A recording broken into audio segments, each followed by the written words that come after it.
Vediamo sempre più spesso soggetti che prima dei 65 anni sviluppano dei disturbi cognitivi, attribuiti a situazioni altre come la depressione, come lo stress, come una malattia intercorrente, mentre invece sono il prodromo di una malattia più importante che è la malattia di Alzheimer. Non sottovalutare i sintomi dell'Alzheimer, i cui campanelli d'allarme si possono osservare già dai 30 anni in su.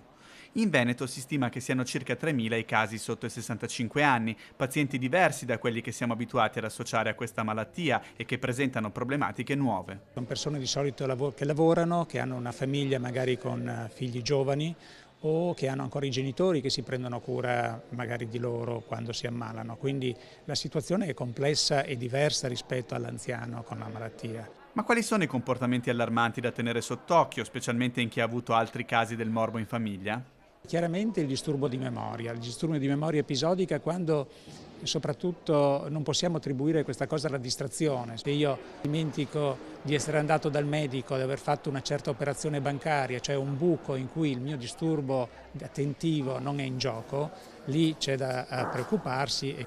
La diagnosi precoce rimane perciò di fondamentale importanza, con screening sempre più puntuali possibili ora grazie ai nuovi biomarcatori. Attualmente si eseguono quindi nel liquido cefalo-rachidiano.